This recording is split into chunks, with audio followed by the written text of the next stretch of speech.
distribusi pendapatan dapat diartikan sebagai penyebaran pendapatan pada suatu wilayah geografis. Misalnya, kita dapat melihat distribusi pendapatan antara Pulau Jawa dan Papua, atau antara Kota Jakarta dan Surabaya. Distribusi pendapatan juga dapat diartikan sebagai penyaluran pendapatan melalui penyelesaian pekerjaan dalam pengadaan barang, jasa, dan bidang niaga-niaga.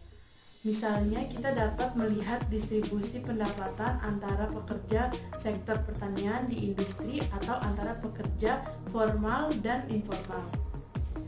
Selanjutnya, definisi distribusi pendapatan. Yang pertama, pengertian.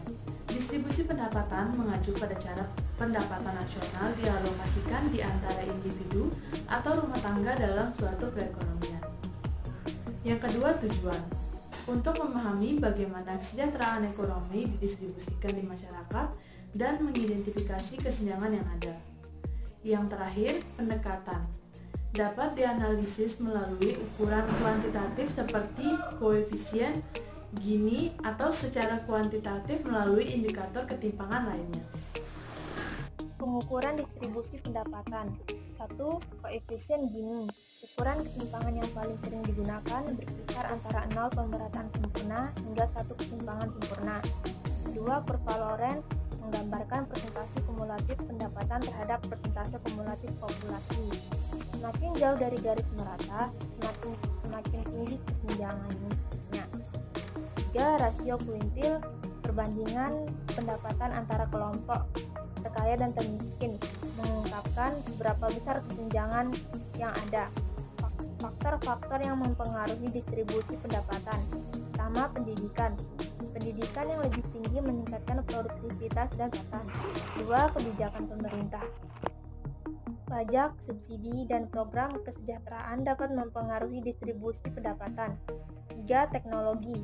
Perubahan teknologi dapat menguntungkan atau merugikan kelompok tertentu. 4. Struktur pasar, persaingan atau monopoli berdampak pada distribusi pendapatan. Baik, saya akan menjelaskan tentang ketimpangan. Ketimpangan atau disparitas antara daerah merupakan hal yang umum terjadi pada kegiatan ekonomi suatu daerah.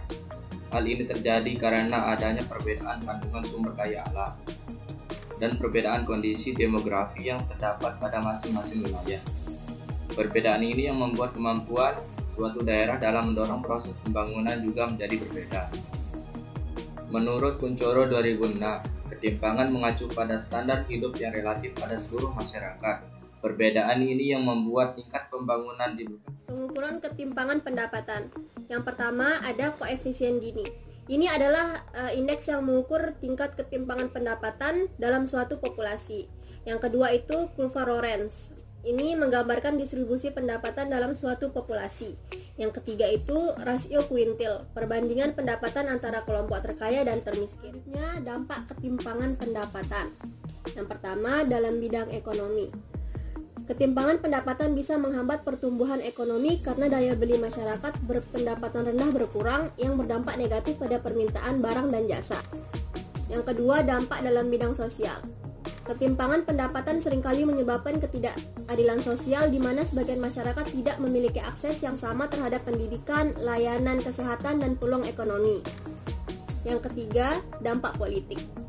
Ketimpangan pendapatan dapat menyebabkan ketidakstabilan politik ketika masyarakat merasa tidak diwakili atau diperlakukan adil oleh pemerintah. Mereka mungkin ingin menuntut perubahan melalui demonstrasi atau pemberontakan.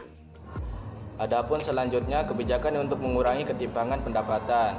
Adapun yang pertama kebijakan fiskal, pajak progresif, subsidi, dan transfer sosial. Adapun yang kedua kebijakan moneter, mendorong pertumbuhan inklusif dan penyerapan tenaga kerja. Adapun yang ketiga kebijakan sektoral, investasi di bidang pendidikan, kesehatan, dan infrastruktur. Adapun yang keempat kebijakan pasar tenaga kerja, meningkatkan upah minimum, memperkuat pelindungan